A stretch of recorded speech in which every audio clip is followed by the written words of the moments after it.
Azzurra Volano, risultato pirotecnico che rispetta le attese. Gli ospiti passano per primi grazie a un rigore di Muolle al 17esimo. 20 minuti dopo Parisi riporta il risultato in parità con una punizione bassa che si insacca sul primo palo. Al 42esimo Muollo raccoglie un lancio dalla sinistra e non sbaglia riportando avanti i biancorossi. Ad inizio ripresa Bonmassar segna un 1-2 terribile e porta in vantaggio i locali. Nel quarto d'ora finale Davide Raffaelli ribalta di nuovo la partita con 2 gol in fotocopia. Lancio dalla sinistra, aggancio e tiro sul primo palo. Termina 3-4.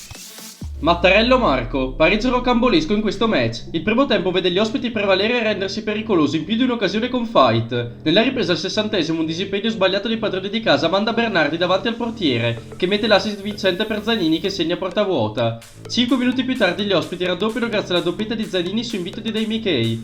La partita sembra conclusa, ma Forti la riapre a 12 dalla fine con un tiro al volo che si insacca nel 7. 3 minuti dopo De Carli trafigge con un gran tiro Candioli. Finisce 2-2.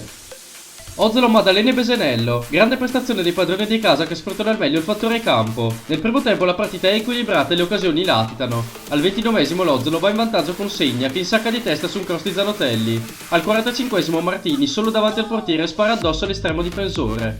Inizia la ripresa, il Besenello colpisce il palo con Waits sfiorando il pari. Gli ospiti spingono per trovare la rete del pareggio, ma al 61esimo arriva il raddoppio di Soranzo con un bellissimo pallonetto che finisce alle spalle di Villa. Finisce 2-0. Sacco San Giorgio Castel San Giorgio. Buona la prima per i padroni di casa che superano di misura una squadra coriacea. Nel primo tempo non ci sono grosse emozioni, ma al 39esimo Bergamo si inventa il vantaggio con una grande conclusione a giro che si insacca nel set alla sinistra di Capelli. La reazione degli ospiti è immediata, creando diversi pericoli dalle parti di Lorenzini. La ripresa è infatti quasi tutta appannaggio del Castel San Giorgio, con un palo di De Francischi al 63esimo e qualche buona occasione, ma in contropiede il Sacco sfiora più volte il raddoppio. Termina 1-0.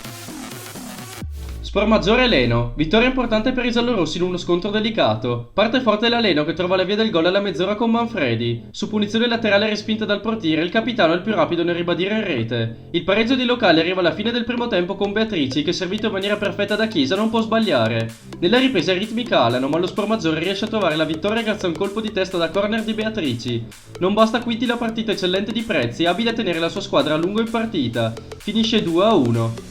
TNT Montepellar Cristoret, colpaccio esterno della Cristoret che si impone nei minuti finali. Al 10° arriva il primo gol di giornata per gli ospiti. Punizione di Rama dalla tre quarti, mischia in aria, il più lesto di tutti in saccare è Genetin. La seconda frazione si apre con i padroni di casa più in palla e infatti al 61esimo Bergamo riporta la partita in parità. 10 minuti dopo Dorigatti trova un gran destro da fuori area che fredda Pelloso. La Cristoret però non si perde d'animo e pareggia al 76esimo con Luca su rigore. Il gol vittoria lo sigla l'ottimo Osni che approfitta di una respinta corta del portiere. Termina 2-3. Trambileno Aldeno. Le condizioni difficili del terreno di gioco non hanno permesso il regolare svolgersi della partita, rinviata a data da destinarsi.